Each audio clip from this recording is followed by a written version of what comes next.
If you've been following my Blazer revival project, you'll notice that the garage I'm working in is very dark, prohibitively dark. So I decided to do something about it. I bought a bunch of LED lights. Now, these are they're very like slim, compact. They are bright. I plugged it up. They work quite nicely. I'll show you that in a second. I bought 8. I only wanted 6, but it's cheaper to buy 8 than it is to buy 6. Go figure. And so the mounting is actually really neat on these. They have a little, you can get a little clip here. It comes with it. In essence, like since I'm in a basement, I'm going to screw it right into the wood joist. And so you'd screw that into your wood joist, and then it just pops on there. And that's how your light is on there. If you want to hang it, you've got these little hooks, and you can hang it from these metal hooks. And it'll hang like that if you want to go lower. I want mine as close to the ceiling. I want to maximize some space as much as possible. So I'll be using these flush mount clips. From there, it's a question of how to orient these lights. Now, being that they are 4 feet long, your joist, if you're mounting it, well, really almost anywhere you mount it, your joist is likely going to be 16 inches on center. So even if you can mount it parallel to a joist, or you can mount it perpendicular to a joist. Either way, they're probably 4 foot on center. If they're not, well, you might be stuck mounting them parallel to the joist, which really can be fine with me. Mine will be mounted parallel to the joist. And so the box, it does come with the 2 chains, comes with 2 screws, whether you want, if you want to do the brackets.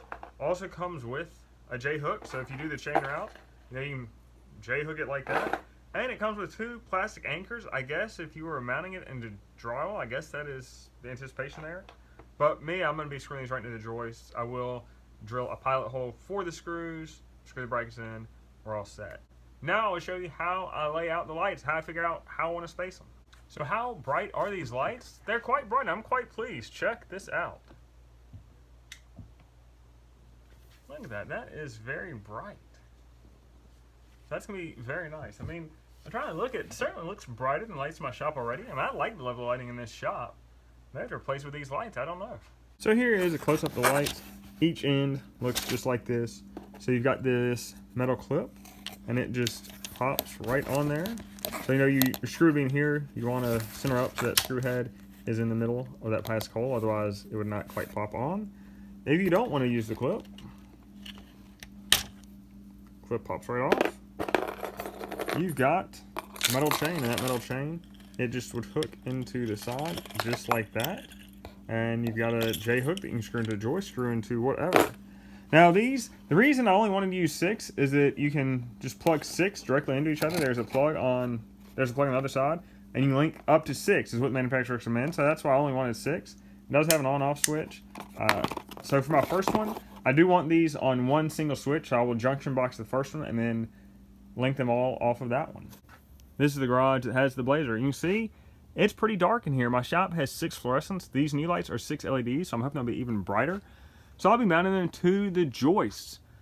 And the first thing I did, I just kind of measured how wide my space is, how big my space is. I do have this duct running right in the middle, so I can't quite space these. If I want to do like running parallel, like one there, one there, one there. I can't do that. This duct kind of messes that up. At the same time, I've got a bunch of stuff in here. This was a storage garage. I managed to squeeze the Blazer in here, so I don't want them but so close to the edge because it would just not work. So after measuring and figuring out, I put some tape, just kind of mark where I want them. So you can see I've got that about 16 inches every joist, 16 inches on center. So I've got that about 16 inches off the edge of that. That gives me about 4 feet in between where I think I want them. I'm debating on whether I want to move them over 16 inches, but I think that'd just be a little too close. And I think it's going to be plenty close enough for what it is. And so I've also marked 2 up here. The 2 in the front, 2 in the back, they'll be parallel to the joist. I think I'm going to mount one just like right there, just on either side of this duct so I get good light. That way, that should be fine and sufficient. So that's the plan. Now, I wired these lights up. Originally, there's just one light in here. I wired this light up, and so I've got the power coming in right there.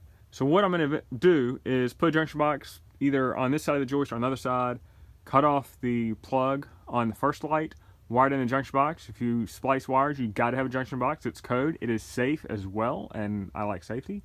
And from there, I'll just link each one to the next one and link up to 6. And so I'll have all 6 linked.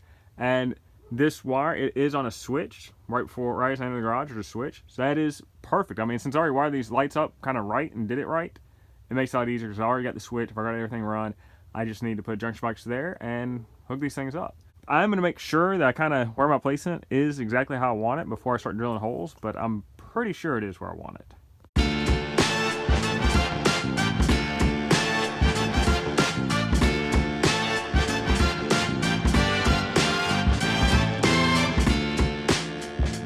So working in a basement, there are some factors that just kind of limit you. That is a water line. I would like to have had it more that way. Can't do that, got a water line in the way. Want these things tight to the joist, so it kind of fits exactly where it fits. I made my first mark off the wall. Now I'm measuring 43.75 inches to the center of the next mark. Those are my mounting points.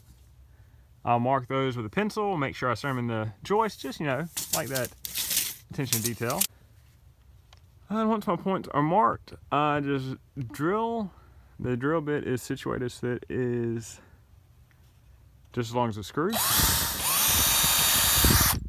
One hole drilled. You take the bracket and the screw and you screw it in. Make sure your bracket is oriented correctly, because as you're screwing it in, it does want to twist a little bit. Once you get tight, just straighten it back up. These lights are very lightweight. Once you get the brackets in place, you just need to pop them in place, and that light is there. We're done. That light's installed. And the things to consider, I mounted these 4 feet apart. And if you look, here's the cord from that one. Look at that, just a bit short. If I mounted them 32 inches apart, I'd been right on. That is just another joist. I mounted them 4 feet apart, and 4 feet apart is a bit too far. And so now it's a question like, which light do I move? Because either way, like that one, I've got that bracket right there. I don't really have to move the bracket. That I've got a wire line in the way, so I'd have to move the light forward, which maybe forward is the way to go. I didn't really want to move it forward. I could hang them, but I don't want to. I want them tight against the joist. I don't really want to move it too over. So yeah, this is the one to move because it's a little bit closer to the edge than the other one. Yeah, either one's kind of a bummer. I mean, I might move it back. I don't know. I really should have considered the cord length, but you know, like 4 feet, why would it not span 4 feet? You would think it would, but it doesn't. This one, I think I'm just gonna move up here where the back is here, and there I showed you, oh man, I got a bracket there too. Maybe move that bracket. But I showed you how quick it is to install. It's handy, they're so quick to install, because I gotta move that one, and I'm gonna move it to this joist right here, just move it one over, and I'll keep in mind that these things cords are 32 inches long, so I need to be within 32 inches of whatever. So I'm probably going to do it kind of roughly out all these lights and double check my measurements to make sure I can reach cord to cord and bridge them. I could do junction boxes and like put a splice on that cord and junction box, but I don't want to. I'd rather just link them. Easier that way.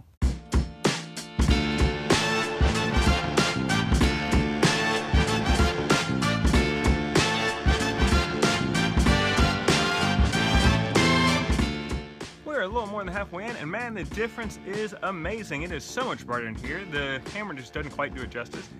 You can see I got some lights sitting on the blazer. I used that to lay out everything just so I made sure my cord's reached, and I didn't come up having to redo things. The only issue I do have, these screws are cheap, not to be a surprise. They are very easy to strip. I've kind of stripped a couple of them where I could not tighten them anymore because they were stripped out, but they're in there. It works well enough. I did get a pair of pliers on one just so I could tighten it as much as I wanted, but man, the difference is awesome. We are out of the dark ages. We are into the modern day. One thing I just realized, that cord's going underneath the garage door track. That is a major issue. I need it to go above. So I need to try to fit it in there. It's kind of tight. I don't know if I can maybe unbolt that and drop this down just enough to slide that cord through. I think that's what I'm gonna have to do because I need to get it over. I don't think it's gonna fit as is.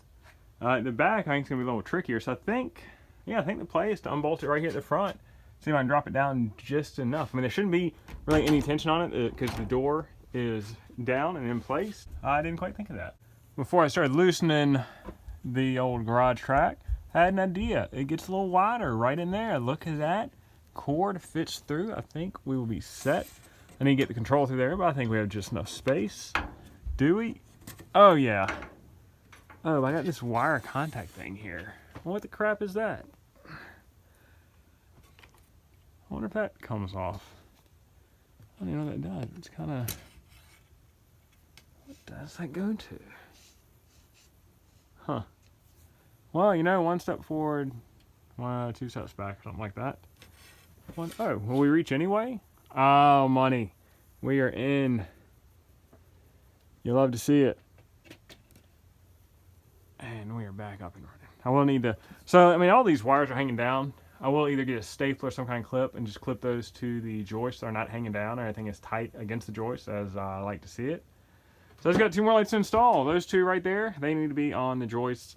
And I'd said, oh yeah, you can install them perpendicular because they're 48 inches long. Well, they are, except the mounts are not 48 inches on center, so that is a bit of an issue. But I think I can just use the chain on one end or both ends to hang it, and hang it pretty tight.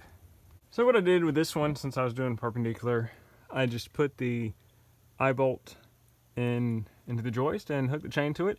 And so it is kind of above this, but it is more or less tight to the joist. So that is the way to do it. It is not quite straight. This stupid pipe was in my way. I should put that maybe a little more that way, but you know what? It is what it is, and I'm not going to fool with it, even though it's going to bug me. Maybe one day I will fix it, but for now it's good. I put that one at an angle too, because if I did it straight across and completely perpendicular to the joist, well, every time I took my ladder off or put my ladder back, it would knock the light, and I don't want that.